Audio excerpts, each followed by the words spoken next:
faites bien de suivre les programmes de la DSTV. Par conviction, revient ce soir. Et c'est pour recevoir Abdourahmane Baldé, dit Doura par les intimes.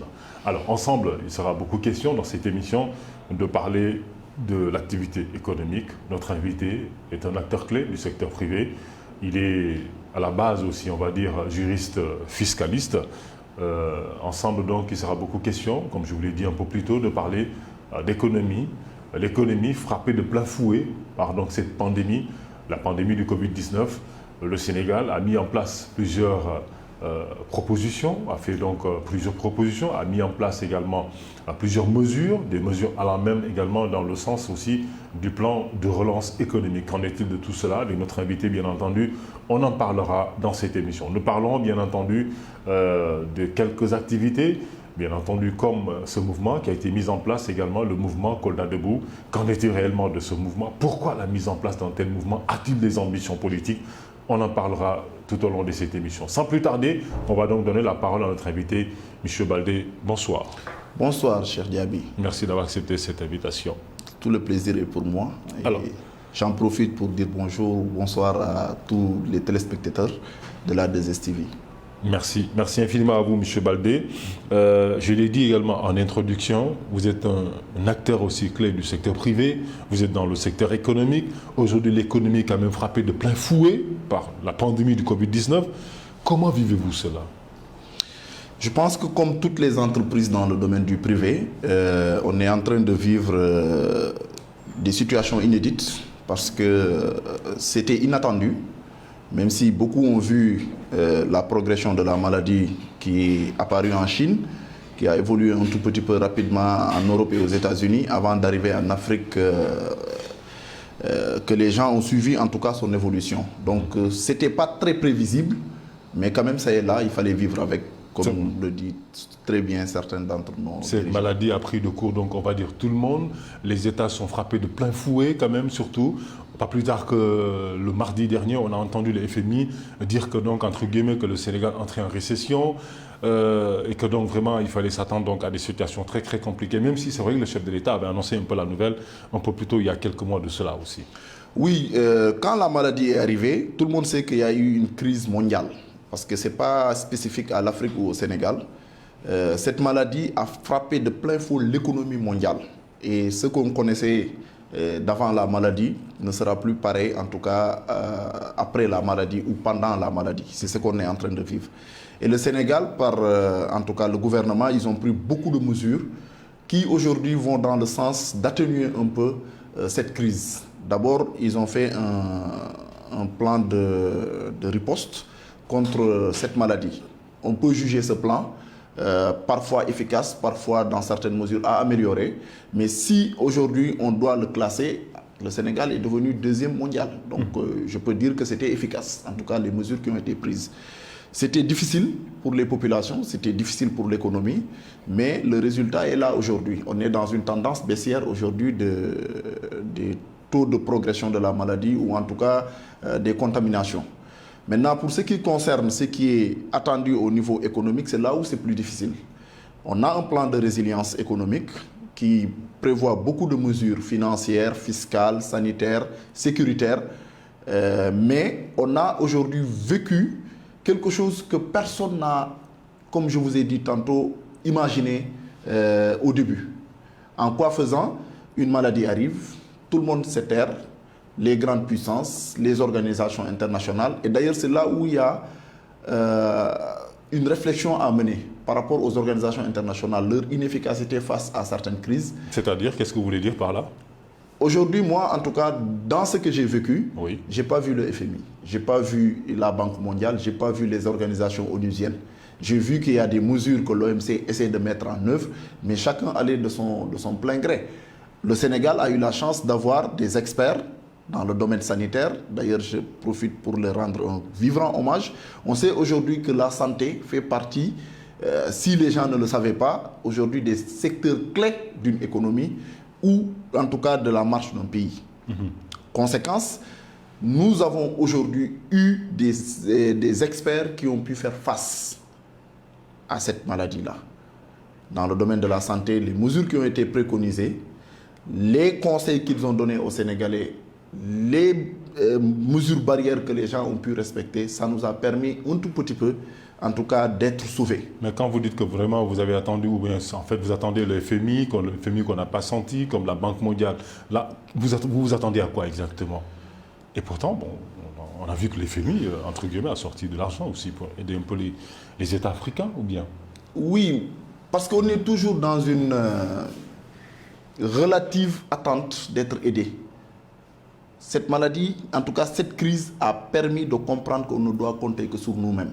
Ça, c'est quelque chose que les gens doivent intégrer directement. L'Afrique se fait toujours aider. On attend toujours des autres. C'est vrai. Mais aujourd'hui, quand on a remarqué que l'ensemble des puissances mondiales sont frappées de plein fouet, la plupart des conventions de financement, la plupart des activités qui me permettaient à ce qu'il y ait des échanges économiques, je peux dire que brusquement c'est arrêté. Il ne fallait compter que sur l'épargne locale, sur les ressources et recettes locales. Comment on a fait face? C'est des leçons à tirer. Parce qu'il est possible qu'on vive sans cette aide. Parce que c'est une aide toujours conditionnée à des restructurations, à des plans de relance, à des choses qui ne sont pas adaptées. Et aujourd'hui, on voit que l'Afrique demande tout simplement la suppression de l'aide et on voit que également celui qui porte ce plaidoyer, c'est le chef de l'État aussi. Hein. Mais est-ce que vraiment la suppression de cette aide nous sera d'une grande utilité aussi? Je pense que ça va en tout cas aider à relancer économiquement les choses. En quoi faisant? C'est une pression. Vous avez une dette que vous devez rembourser avec des intérêts colossaux. Ce qui fait que si vous devez rembourser tout ça, et maintenant, il y a des difficultés pour faire face. Nous savons tous aujourd'hui, si je peux juger notre plan de riposte, je vous renverrai au deuxième plan que nous avons occupé à travers le monde. Nous ne sommes pas plus outillés que les États-Unis, la France et autres. Et pourtant, quand on a dit par rapport à la riposte, on est deuxième, il faut s'en féliciter aussi. Maintenant, pour ce qui concerne la question économique, la question de l'emploi, la question financière, la question de fiscalité, les entreprises vivent quelque chose de difficile. Et pour répondre à votre question, je peux dire que les mesures liées à la résilience économique doivent être un peu revues. En quoi faisant, par exemple? Les adapter davantage par rapport à notre structure économique. Nous avons une structure dominée par l'informel. Oui. Aujourd'hui, la plupart des mesures qui sont mises en place, même les entreprises structurées, certaines ne peuvent pas en bénéficier. Ah bon? Quitte maintenant aux entreprises qui sont dans l'informel. Bien sûr, on vous demande plein de choses que certaines entreprises seront difficiles. C'est difficile pour elles de mettre ça à disposition. Vous êtes frappé de plein fouet, vous n'avez pas le personnel suffisant, vous avez un personnel réduit. On vous demande un certain nombre de choses dans le domaine fiscal, dans le domaine financier, dans le domaine si vous faites de l'activité douanière, vous n'importez plus, vous ne faites rien. Comment ça va se passer? Mais vous voulez que quand même on aide le secteur informel, on aide également une certaine partie aussi du secteur privé. Mais comment faire dans ce cas?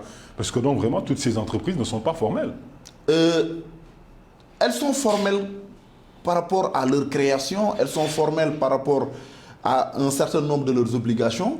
Mais si elles devaient tout formaliser et mettre les choses en œuvre, ce sera difficile de fonctionner. Nous, on est dans le domaine privé, mais surtout dans le conseil juridique, fiscal et dans l'assistance comptable parfois. Donc on sait que les entreprises essayent autant que faire se peut de faire face à la crise. La clientèle a diminué. Regardez le secteur du tourisme, c'est plus de 400-500 milliards qu'on a dit qu'on a perdu cette année. Je ne sais pas, je ne peux pas l'évaluer parce que je n'ai pas fait une étude sur ça. Ce mardi, hein. Vous avez un déficit fiscal énorme. Aujourd'hui, la pression fiscale avait diminué. Il y avait un plan appelé stratégie de recettes à moyen terme que l'administration fiscale a mis en place avec le plan Yatal. Il était prévu que le taux de pression fiscale passe entre 2019 à 2022 de 15% à 20%. Qu'en est-il? Parce que quand la crise est arrivée, tout le monde a vu que toutes les mesures fiscales presque ont été allégées, les poursuites ont été suspendues, les paiements suspendus, donc conséquence, tout est retombé. Je suis sûr qu'on est passé à un taux de pression fiscale de moins de 10% peut-être. Mais c'était la meilleure solution parce que aussi le gouvernement n'avait pas le choix aussi. Hein. Moi, je trouve que c'était une solution acceptable, pas la meilleure. Parce qu'on sait que de plus de 70 voire 80% de nos recettes sont issues des cotisations sociales et fiscales, surtout fiscales, que ce soit douanières ou par rapport à l'administration des impôts. C'est là où nos ressources viennent. C'est vrai, il ne fallait pas mettre beaucoup de pression, mais pour ceux qui le pouvaient, on pouvait continuer à les laisser cotiser. Aujourd'hui, les conséquences, c'est quoi? L'administration s'est réveillée après le mois de juillet pour demander à la plupart des gens de commencer à payer, à faire un certain nombre de choses. Mais certains sont devenus, en tout cas, sont très à l'aise au fait de ne plus déclarer, de ne plus payer. Et ça va se sentir. Peut-être pas d'ici la fin de l'année, mais après. Parce qu'on n'est pas encore sorti de la crise. On est en plein dedans. On est certes dans une tendance baissière. Mais aujourd'hui, les mesures qui ont été prises, surtout fiscales, moi, en tant que conseil fiscal, je trouve qu'elles devraient être aménagées beaucoup plus, en tout cas pour bénéficier de certains secteurs qui sont certes plus frappés, mais aussi certains secteurs qui ne sont pas pris en compte. Aujourd'hui, nous, le conseil, il y a beaucoup de cabinets de conseil. Aujourd'hui, ils ont des difficultés parce que les entreprises qu'ils conseillent ont des difficultés pour avoir des recettes, pour gagner de l'argent, pour faire des activités. Conséquence, celui qui ne fait pas pour te payer, comment tu peux gérer tes activités à toi-même? Donc, nous, souvent, on gagne quand nos clients gagnent. Si nos clients ne gagnent pas et que nous, on n'est pas pris en compte dans les entreprises qui sont visées pour la relance économique, il y a un problème. En tout cas, je n'ai vu nulle part que c'est écrit que les entreprises de conseil sont concernées. Et pourtant, il y en a beaucoup. Conseil, audit, accompagnement, je parle de manière générale. Toutes ces entreprises-là ne sont pas concernées presque dans l'accompagnement. Mais on voit également, vous pesez combien éventuellement dans le PIB du Sénégal, du pays? Ça, je ne peux pas l'évaluer actuellement. Par rapport au secteur informel qui, on peut dire, plus de 90% aussi. Hein. Oui, le secteur informel est très important au Sénégal. Et moi, je n'ai pas l'habitude de les appeler secteur informel. Je dis secteur non structuré. Parce que quelque chose d'informel, pour moi, c'est quelque chose qui est caché, qu'on ne voit pas. Mais tous les acteurs dont on parle de l'informel sont là, visibles, palpables. Certains d'entre eux sont appréhendés par la CGU, la contribution globale unique, par l'administration fiscale. Mais tout le monde sait qu'aujourd'hui, ce secteur-là, c'était peut-être pour moi le secteur qui est structuré, formel, dit formel, qui doit s'adapter à lui. Vous ne pouvez pas trouver un boutiquier qui a sa structure, qui fonctionne avec juste un seul cahier. Vous voulez qu'il ait une comptabilité formelle, donc il faut qu'il trouve un comptable parce qu'il n'est pas instruit peut-être. Vous voulez qu'il fasse ses déclarations fiscales, qu'il commence à payer, qu'il fasse ses états financiers. Vous l'amenez des problèmes que lui, il veut éviter. Parce que lui, à tout seul, plus un de ses assistants, ils vendent, ils savent ce qu'ils gagnent, ils savent ce qu'il faut faire. Comment l'amener, en tout cas, comment amener nos experts économiques, fiscaux, financiers, à les comprendre et à les accompagner? Vous avez la solution par rapport à ça? Parce que ce n'est pas facile aussi. Hein. Je pense que c'est une solution qui est en train de se faire avec des gens qui ne sont pas du secteur informel. Vous ne pouvez pas aujourd'hui vouloir structurer un secteur et vous prenez des gens qui sont allés dans des grandes écoles, qui ont fait des universités, pour venir expliquer à ces gens-là, il faut se formaliser. Non. Allez les retrouver là où ils sont. Voyez comment formaliser ce qu'ils font. Formaliser ce qu'ils font, c'est s'adapter à ce qu'ils sont en train de faire. Moi, c'est mon avis. Parce que le secteur en tant que tel, c'est eux qui nous prennent pour des gens qui ne sont pas structurés. Hein. Eux, ils savent qu'est-ce qu'ils font. Ils savent comment ils le font. Ils font ce qu'ils sont en train de faire pour s'en sortir.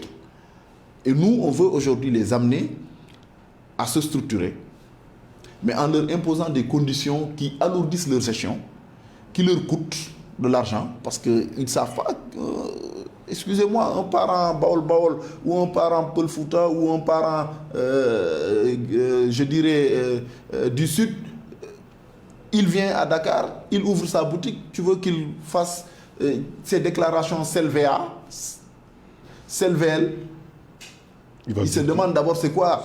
Tu lui demandes une contribution globale unique. Il faut qu'en fin d'année qu'il fasse des déclarations récapitulatives. Il faut qu'il fasse des états financiers. D'abord pour le faire, il faut qu'il recrute un de ses parents ou un de ses amis. Parce que comprenez que le secteur informel est dominé par une gestion un peu familiale. La plupart des activités tournent autour d'une famille. Et vouloir que forcément que ce soit structuré, ça peut être compliqué. Parce que les règles que les gens utilisent pour dire que c'est structuré, c'est des règles salutaires, certes, mais la plupart ne sont pas adaptées. Moi, je préconise que les gens prennent l'information à la base. Et aujourd'hui, je peux vous dire que les gens essayent.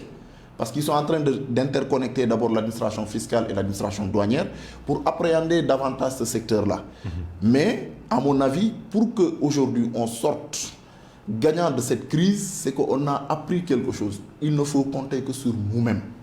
Compter sur nous-mêmes va dans le sens d'abord de comprendre sa structure économique. Ce qui veut dire forcément on va vers un changement de paradigme, si je comprends bien ce que vous voulez dire. Mais les conséquences d'abord qu'on a notées sur l'arrivée de cette crise, c'est une baisse drastique de la capacité des entreprises à générer des recettes. On a aujourd'hui un léger repli de la pression fiscale. Donc les entreprises commencent à être à l'aise dans le fait de ne pas déclarer, dans le fait de ne pas payer. L'administration va revenir en force, c'est obligatoire parce que, comme je vous ai dit, dans notre structure économique, les recettes fiscales dominent. C'est plus de 80 à 90% de notre budget quasiment.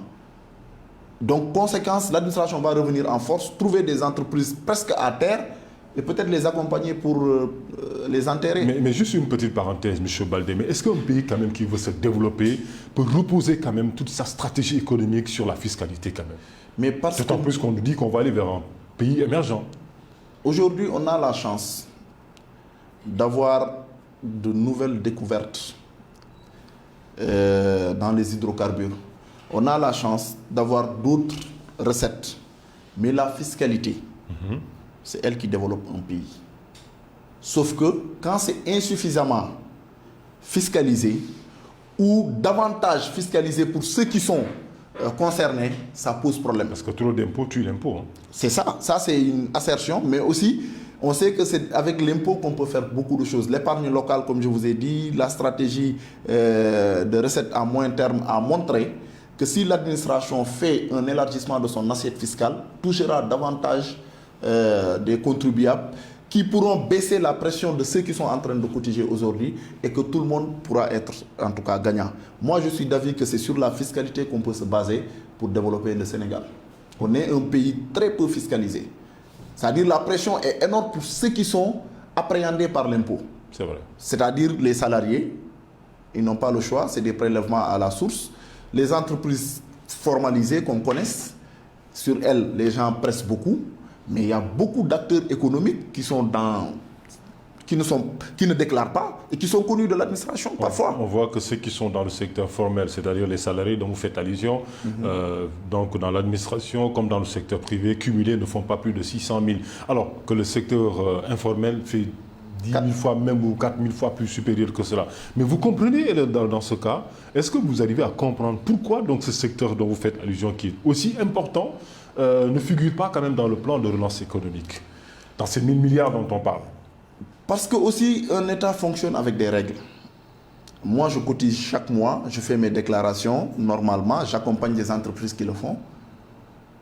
Imaginez-vous que quelqu'un qui n'a jamais déclaré puisse bénéficier des avantages mis en place par l'État. Pour moi, c'est insensé. À la seule différence, vous avez dit que l'État doit avoir quand même un œil assez regardant sur ce secteur. Oui, avoir un œil sur ce secteur. Voir comment s'adapter. Voilà, c'est-à-dire c'est prendre ce secteur-là, que le secteur lui-même vous explique comment il fonctionne et vous voyez comment l'adapter. Adapter veut dire par rapport à ce qu'eux ils font, pas par rapport à ce que nous connaissons. Vous prenez par exemple les règles de l'OHADA, vous les appliquez directement à ces entreprises-là. Il y a des efforts qui sont faits quand même. Il y a des efforts qui ont été notés. Mais ce secteur-là a des difficultés pour, en tout cas, faire partie de ceux qui vont bénéficier de la commande publique. Ils ont des difficultés pour l'accès au financement. Ils ont des difficultés pour structurer en tout cas leur activité suivant ce que nous voulons. Et les gens veulent les fiscaliser. C'est là où il y aura des gens réfractaires. C'est là où il y a des problèmes. Les gens viennent pleurer dans ton bureau. Tu ne peux pas parfois.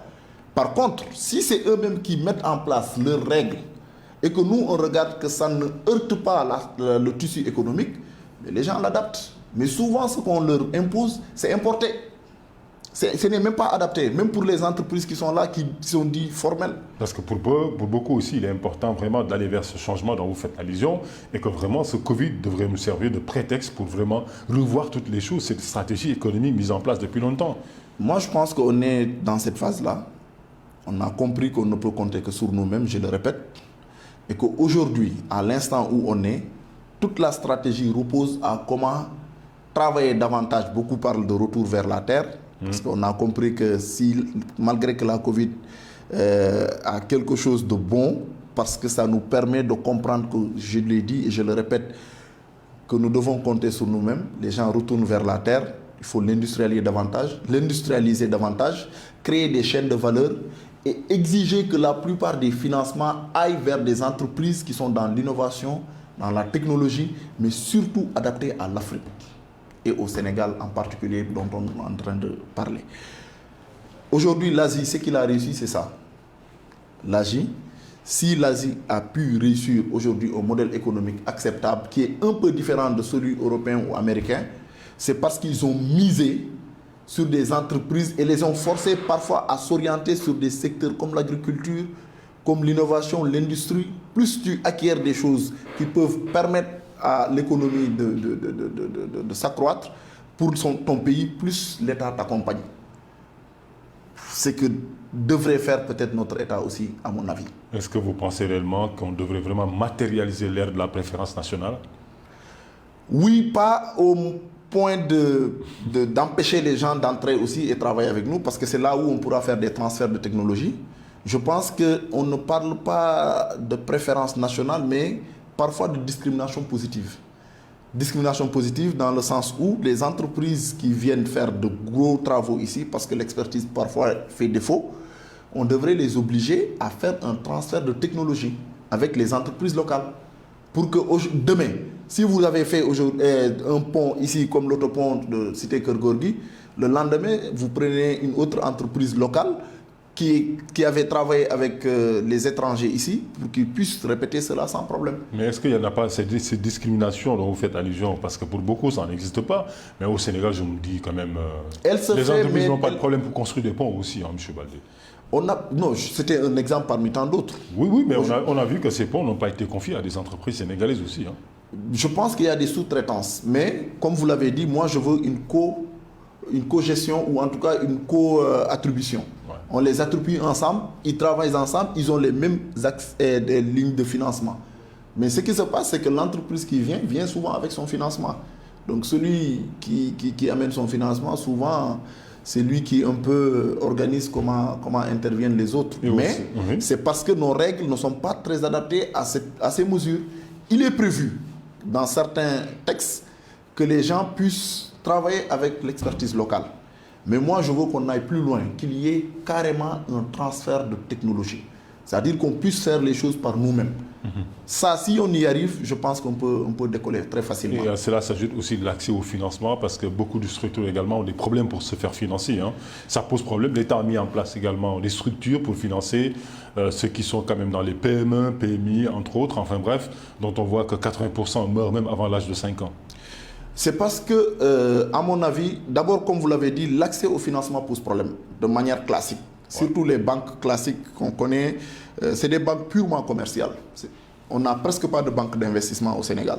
Surtout qu'on sait que ce n'est pas les Sénégalais eux-mêmes qui détiennent le capital. Récemment, il y a des gens dont je tairai le nom qui commencent à s'activer dans le secteur bancaire. Mais vous verrez que le tissu économique, en tout cas pour le secteur bancaire, nous sommes absents. Nous essayons de rattraper ce retard avec la BNDE, avec certaines banques détenues par des locaux, mais jusqu'à présent, il y a un problème. L'accès au financement, pour vous ou pour moi, c'est très difficile. Maintenant, l'État a mis en place, comme vous l'avez rappelé, des structures qui accompagnent. Je peux même vous le dire, moi j'ai fait partie de ceux qui ont bénéficié d'un financement par l'une des structures où j'ai mis en place quelque chose qui marche, qui est en train d'essayer de rembourser et sans problème. Et d'ailleurs, on a été accompagné aussi durant la phase de cette crise à une suspension des remboursements.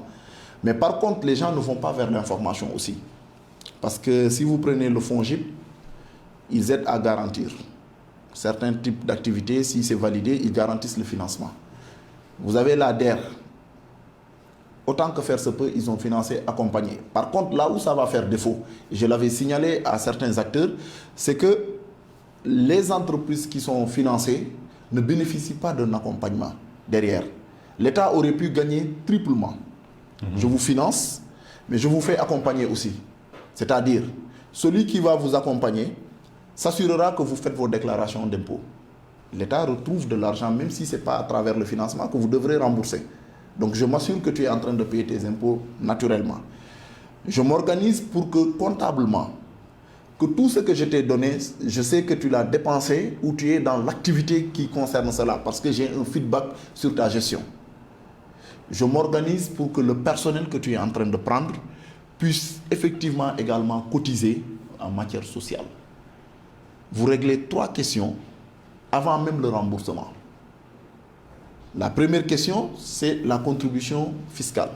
La deuxième question, c'est la structuration comptable et l'absence de détournement d'objectifs. Parce que des gens ont reçu de l'argent, moi je ne peux pas en citer des noms, mais des gens ont reçu de l'argent de structures de l'État, mais ils n'ont fait autre chose que ce qu'ils avaient présenté. Donc il n'y a pas de suivi sur ce point-là. La troisième chose, ceux qui travaillent là-bas, qui sont censés être des gens qui cotisent pour leur retraite, la plupart du temps ne voient pas ça. Et pourtant, ils sont prélevés. Ils sont prélevés au moment du paiement, dans leur salaire, dans leur bulletin et autres, mais ils ne revoient pas ça dans leur compte, au niveau de l'IPRES ou de la Caisse de sécurité sociale. Est-ce que la transparence fait défaut au Sénégal? Pour la gestion d'un certain nombre de choses, c'est à revoir. Je ne dirais pas que ça fait défaut. Les affaires publiques, par exemple, pour vous mettre à l'aise aussi dans les affaires Moi, je ne suis pas fonctionnaire, donc il me serait très difficile... Mais vous avez entendu quand même des rapports de la Cour des comptes, des rapports de l'IGE, des rapports de l'OFNAC, tout ça, épingler quand même des personnalités. Je pense qu'il y a des efforts à faire dans tous les secteurs, même dans le privé. Il me serait difficile de dire qu'il y a un manque de transparence totale au Sénégal.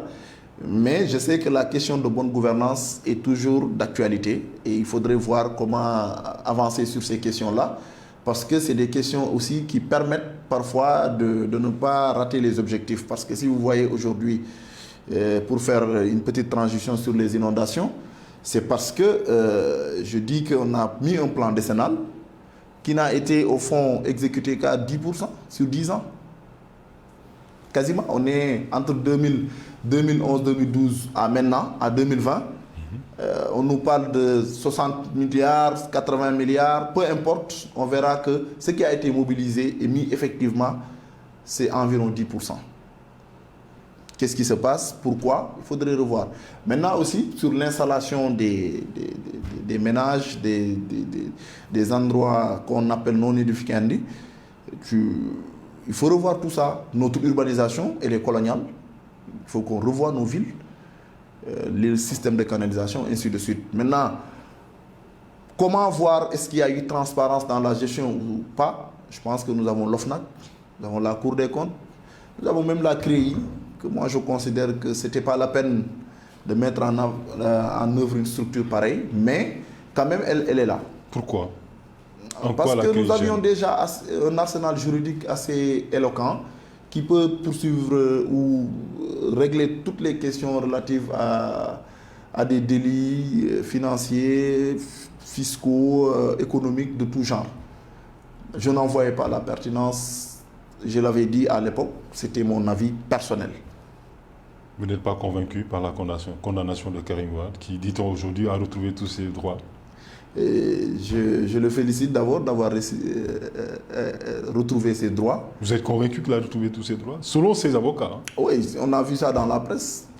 Je ne peux pas commenter plus que ce qui a été dit dans la presse, donc je lui en félicite. Doit-on auditer dans ce cas la force Covid-19 aussi, avec les 1000 milliards qui ont été injectés, dit-on?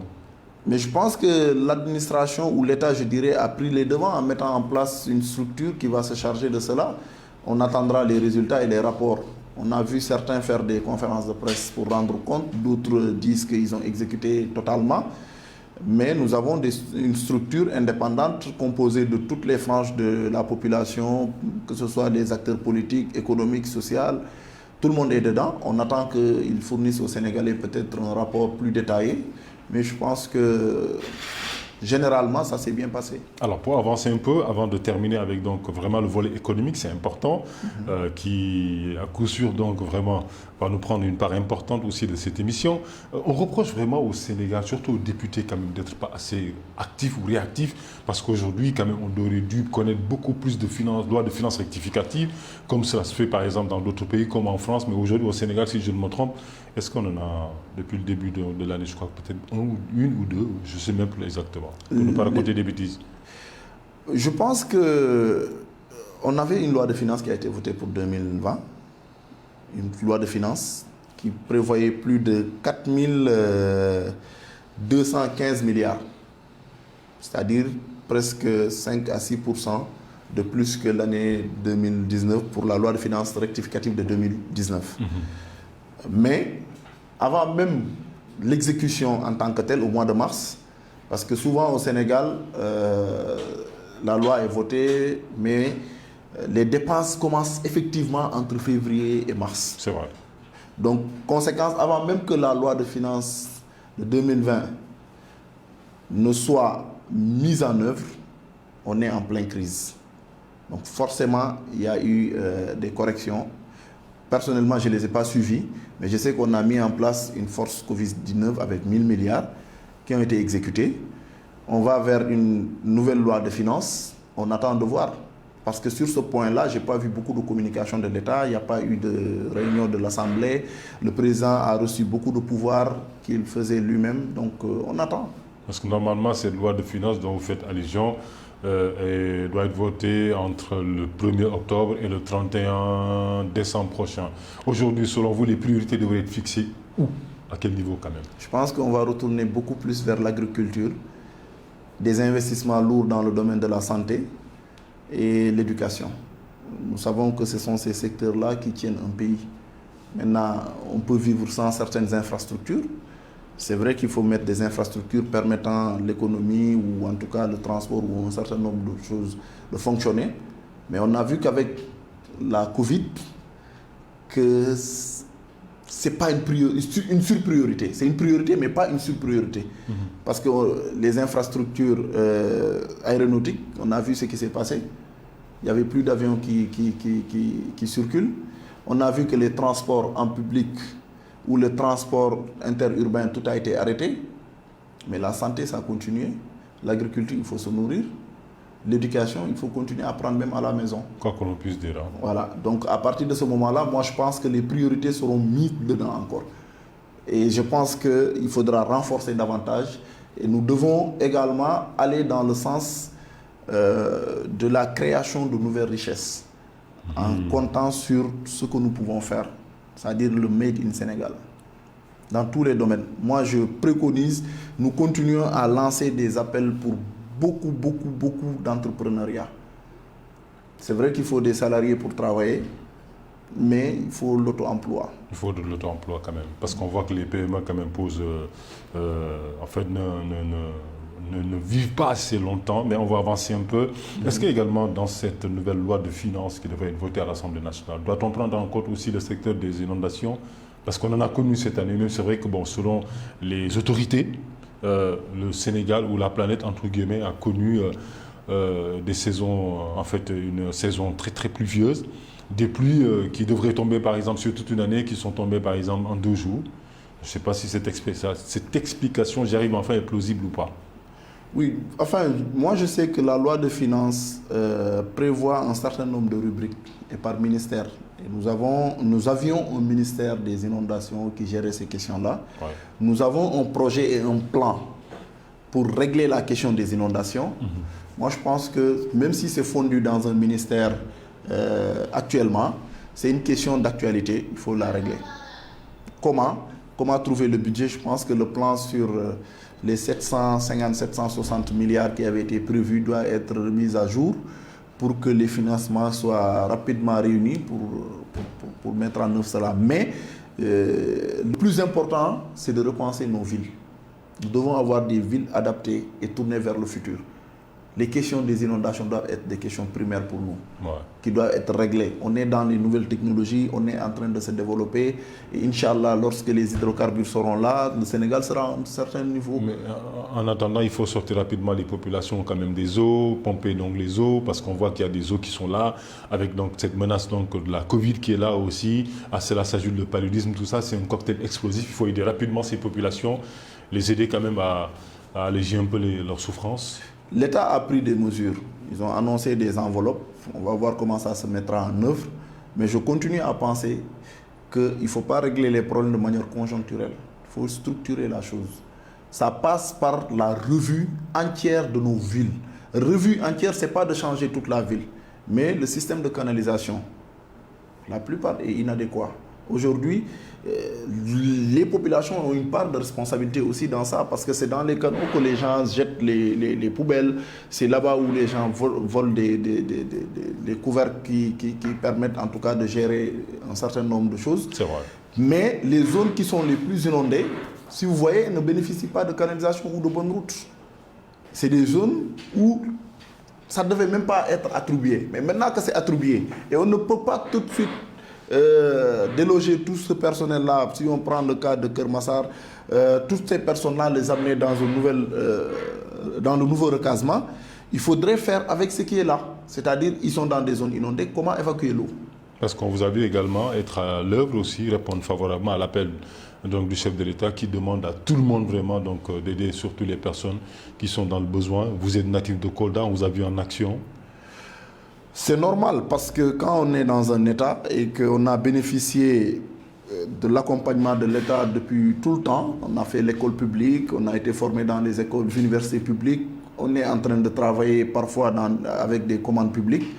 Si on a très peu de ressources et qu'on fait un appel à tous les fils du Sénégal, il faut répondre. Et moi, je suis d'avis qu'on est même au-delà de ça dans une ère de gouvernance participative. Vous et moi, je vous parlais de moi, mais je suis sûr que vous avez fait des choses très discrètement peut-être à l'endroit des ressortissants de votre, en tout cas, commune ou communauté rurale ou région. C'est vrai. Nous avons répondu favorablement à l'appel du chef de l'État. Pourquoi? Parce que nous pensons que l'État ne peut pas tout faire parfois. Il faut que la somme de toutes les richesses, la somme de tous les moyens se combine pour régler des questions. Quand il a fallu répondre par rapport à l'arrivée de la Covid, on est les premiers à être descendus sur le terrain, à donner des masques, des gels hydroalcooliques, alors que ce n'était même pas encore arrivé vers le sud, naturellement à Kolda. Quand il a fallu aider les gens dans le domaine de l'alimentation, je dirais de manière générale, nous avons fait des kits alimentaires, on a donné. Quand on a dit qu'il y a la reprise des cours, on est allé installer la plupart des choses pour aider les élèves à retourner en classe de manière simple. Quand il fallait également voir cette force de la jeunesse qui était orientée vers le football, vers cette période sportive, nous avons lancé une initiative Navette citoyenne, Navette Dan Corona avec paludisme. Abdourahmane, vous n'êtes pas en train de faire de la politique, vous? On fait de la politique. Politique de développement, politique sociale, politique économique. C'est qui est à l'origine de Kolda Mouvement Debout? Kolda Mouvement Debout, c'est d'appeler l'ensemble des fils de notre région à se lever, la main dans la main, pouvoir comme opposition, pour essayer d'accompagner les initiatives lancées par le chef de l'État. Vous êtes de la mouvance présidentielle ou bien vous êtes de l'opposition? Je ne suis pas de la mouvance présidentielle, en tout cas pas officiellement, mais j'adhère à la politique que le président a mise en place, surtout pour faire face à ce qui se passe actuellement. Je ne suis d'aucun parti politique. Je ne suis pas du tout avec l'opposition, surtout celle que vous connaissez. Mais je pense que ce soit l'opposition aujourd'hui, que ce soit le pouvoir, ils se sont tous retrouvés même au palais pour parler des intérêts des populations. Moi, je me suis mis au milieu pour essayer d'apporter, en tout cas, toute mon aide. Mais vous dites que vous êtes proche du... Enfin, je ne dis pas proche du chef de l'État, mais vous approuvez la politique du chef de l'État. Donc, vous êtes du côté du chef de l'État. L'approuver dans le cadre de cette crise. L'approuver dans le cadre des questions qui sont, en tout cas, exclusivement dans l'intérêt des Sénégalais. Ne veut pas dire être au niveau de la mouvance. Parce que sinon, je serais dans un parti où que mon mouvement aurait déclaré être avec eux. Pour le moment, nous travaillons exclusivement pour l'intérêt des populations. Comment voyez-vous la politique au Sénégal? Je pense qu'elle devrait pouvoir être davantage assainie. Le président est en train de faire beaucoup d'efforts, il faut le saluer. Les acteurs politiques classiques savent qu'il y a une nouvelle donne. Et nous préconisons que les nouvelles figures politiques qui nous représentent soient des gens quand même qui ont fait leurs preuves au niveau local premièrement, qui ont une certaine intégrité morale, qui également participent avant même qu'on leur donne des responsabilités à la gestion de leur cité. Parce qu'on voit que beaucoup appellent maintenant un changement quand même d'homme à la tête de nos États. Il faudrait qu'on donc du sang neuf, faire beaucoup plus confiance à cette jeunesse. Du coup, on voit également de nouveaux arrivants donc, dans la scène politique comme Ousmane Sonko avec l'avènement de Macky Sall, pour dire vrai. Vous voyez comment un peu? Les activités politiques en Afrique et de manière générale au Sénégal en particulier, sont jonchées de changements. Mais vous voyez comment Sonko? Vous voyez comment Sonko pour aller Je n'ai pas d'avis sur lui. Vous savez, on a vécu une petite parenthèse. Je pense qu'un jour, tout se clarifiera. Moi, j'ai entendu l'affaire des 94 milliards. Je ne sais pas si c'est vrai ou pas. Je ne saurais dire, c'est un dossier qui est en cours d'être élucidé en justice. Ce qui est sûr, c'est que beaucoup se sont trompés sur mon compte parce que je fais partie de ceux qui ont travaillé sur le dossier, mais je n'étais nullement en connivence avec Sonko. Au contraire, je suis de ceux qui ont été du côté de l'État pour dire que non, ce n'est pas un bon dossier. Oui. Il y a quoi dans le dossier?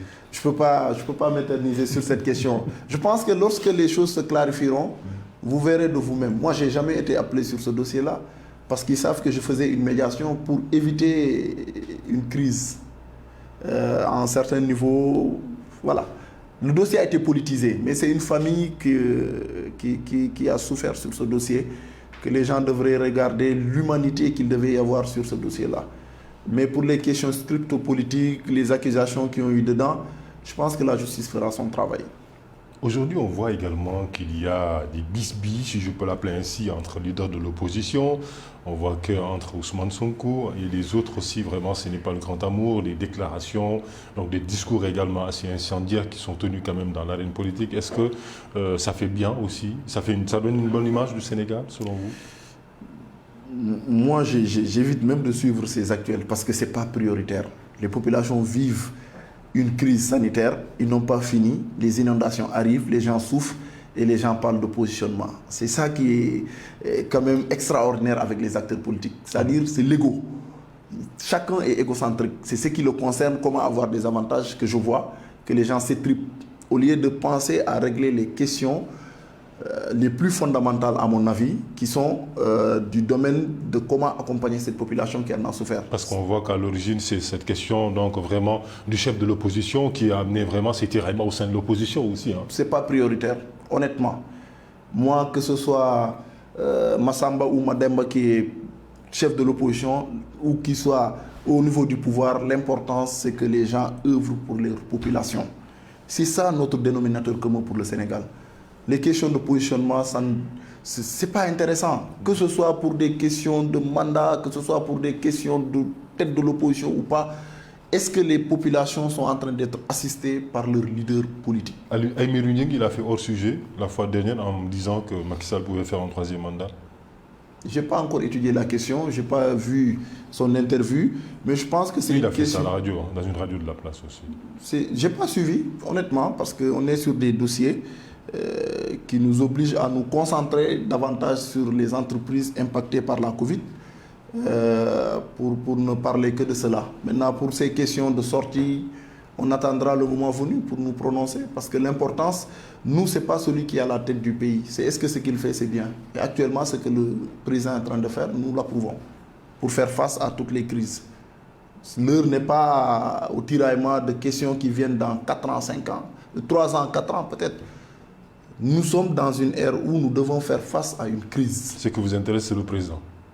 Mais pour le moment, donc, vous dites que vous êtes en phase avec le président Macky Sall, ça va. Pour faire face avec ce que nous vivons, mais après, en phase. Parce que c'est lui qu'on a fait confiance. Après la crise, on verra, on appréciera les actions qui seront menées.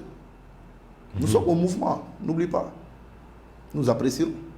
Qu'est-ce que vous comptez faire à Kolda? Vous êtes intéressé par la mairie de Kolda, il paraît? Moi, je ne suis pas de ceux qui viennent dire que je veux ça. Nous avons des populations qui observent les acteurs. Nous travaillons avec tous les acteurs. D'ailleurs, c'est tous mes grands frères. Je suis l'un des plus jeunes là-bas. Je ne viens pas réclamer quelque chose. Mais par contre, personne ne pourra je ne dirais pas nous empêcher, mais personne ne sera au premier plan de la lutte pour l'intérêt des populations par rapport à nous. Mais c'est quoi? Qu'est-ce qu'il y a à Kolda? Parce qu'il y a vous venez vous ajouter donc à la liste, même si certains disent que c'est prétentieux de votre part. Il y a Bibi Baldé, le maire, il y a également le ministre Abdoulaye, comment ça s'appelle? Moussa Baldé. Moussa Baldé, merci, de l'agriculture. Il y a Mamboy Diao, directeur des domaines. Il y a Sanoussi Diakité qui fut également directeur de l'ONFP. Encore qui? Il y a Fabou Ligay, Tidjane Tamba, Oulala. Bamol Baldé. Il y a quoi à Kolda? Nyaria. Il y a Ablaye, comment ça s'appelle? Mamadou Salisso également, qui s'y ajoute aussi Voilà. à la liste. Mais il y a quoi à Kolda? C'est quoi le secret à Kolda? Vous avez de l'or, vous avez quoi? Des milliards, qu'est-ce qui se passe? On ne comprend pas. Comme je vous ai dit, Kolda est debout pour le changement. Donc tout le monde est debout. Tout le monde s'est levé pour essayer de changer Kolda. Aujourd'hui, il n'y a pas une semaine, 2 semaines ou 1 mois qu'une figure politique ne descend pas à Kolda pour essayer de faire quelque chose. Kolda ne mérite pas son sort aujourd'hui, hein, parce que quand même une localité, une région qui repose sur un scandale géologique, si je peux l'appeler ainsi, gâté par la nature, mais qui malheureusement fait partie donc des régions les plus pauvres du Sénégal. Ça fait mal, mais moi je voudrais bien avoir cette étude-là qui nous classe dernier. Je sais qu'il y a des difficultés, mais je voudrais comprendre. Mais comme je vous ai dit, nous essayons d'apporter notre contribution. Nous n'avons pas la prétention de venir réclamer quoi que ce soit. Par contre, si les populations nous réclament, là c'est une autre question. Parce que nous savons que nous sommes en train de faire notre travail. Nous savons que nous n'avons aucune responsabilité. Nous mobilisons des moyens avec des partenaires. Nous connaissons les politiques publiques mises en place par l'État du Sénégal. Nous essayons de les prendre pour les amener aux populations. Le cas de la couverture maladie universelle est le cas le plus éloquent. C'est l'État qui a mis en place, ce n'est pas nous. Nous sommes allés contribuer pour dire venez nous accompagner. Et nous pensons que tous les acteurs politiques, autant que faire se peut, de quelque bord qu'ils soient, de quelques moyens qu'ils ont, que vous soyez de l'opposition ou du pouvoir, il y a des politiques publiques qui doivent bénéficier à toutes les populations. Ce n'est pas parce que c'est ce régime-là qui est là, je ne suis pas avec le régime, que telle mesure doit accompagner les populations, je ne vais pas aller les chercher pour qu'on ne me dise pas que je suis avec le pouvoir. Ce n'est pas un peu suicidaire de votre part de vouloir déloger quand même tous ces grands Mohicans qui sont là-bas? Déloger, ce serait trop dire. Nous travaillons tous ensemble pour l'émergence de Kolda. Nous travaillons ensemble. Quand je dis travailler ensemble, on s'échange. Il n'y a pas d'animosité. Comment comprendre ces tiraillements entre donc responsables? Parce que ce n'est pas le grand amour, qu'on ne le veuille pas, entre responsables là-bas. Hein, en tout cas, moi, je suis tranquille. Je suis le petit frère que tout le monde accompagne, que tout le monde conseille. Par contre, un petit frère aussi, naturellement, qui a des ambitions pour sa région. Celui qui aura les mêmes ambitions que nous, on discutera, on verra comment travailler ensemble. C'est pas un peu dangereux de se jeter dans une mare de crocodile? C'est-à-dire, si vous êtes vous-même un crocodile, ça fait quoi? Vous risquez pas de vous faire dévorer par les gros? Ben, je ne suis pas petit non plus. Hein. D'accord, merci. Modestie à part. Hein. Je sais que vous verrez que ça va s'agiter. Le moment venu, les discussions se feront. Le moment venu, les populations trancheront. Moi, je vous jure, si les populations de Kolda me demandent d'accompagner tel ou tel, je le fais. Si les populations de Kolda me demandent de me présenter, on apportera une réponse aussi. Mais ce qui nous importe à l'instant T, c'est de travailler pour ces populations. C'est de croire en nous et d'apporter des solutions, de contribuer. Je vous avais dit à l'entame de mes propos que on est à l'ère de la gouvernance participative. Nous n'attendons personne pour faire face ou pouvoir accompagner nos populations. Et ce n'est pas qu'à Kolda, c'est à tous les niveaux. Même ici à Dakar, quand nous voyons des choses que nous devons faire, nous n'attendons pas, nous le faisons.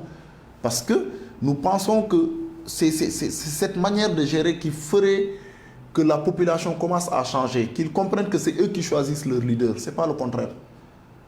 Il serait prétentieux de ma part de venir dire « confiez-moi ceci ». Il serait prétentieux. Mais par contre, si je travaille et que les gens me disent qu'il est temps, eh bien il sera temps.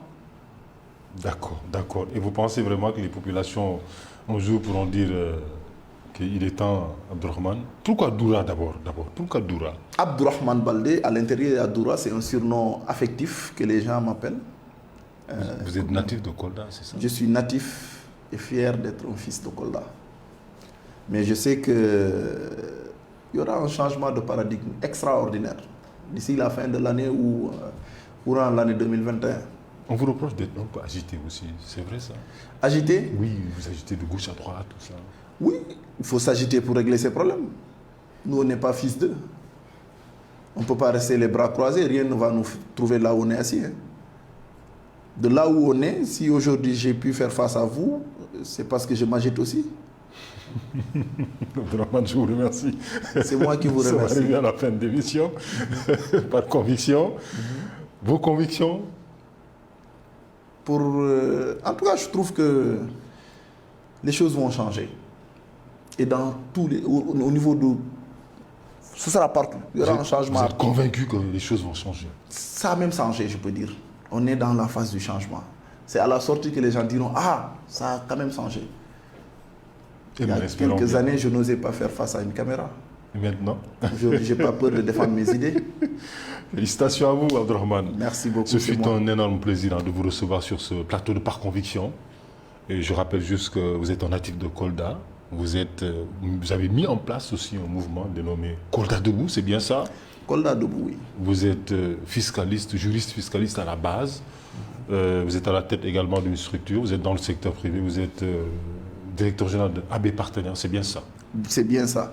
J'en profite pour saluer tous les téléspectateurs, comme je l'avais dit, et remercier votre invitation parce que je pense que ça fait longtemps qu'on essaie. Aujourd'hui, on a pu, même si ce n'est pas évident, mais quand même, je pense qu'on aura d'autres occasions d'échanger sur nos convictions, sur nos avis et également sur nos ambitions à venir pour le Sénégal. J'en profite pour remercier aussi tout le mouvement Kolda Debout à travers les activités qu'on est en train de mener actuellement sur le terrain pour accompagner nos populations. Et nous sommes là, nous travaillons, nous n'attendons pas qu'on nous invite, nous faisons partie de la chose et nous allons y aller avec toute la force qui ici est. Alors, bonne chance à vous, Abdourahmane Baldé. Nous vous remercions infiniment. Merci aussi à vous, les téléspectateurs de la 2STV. C'est la fin de Par Conviction. Passez d'excellents moments en compagnie des programmes de la télévision autrement.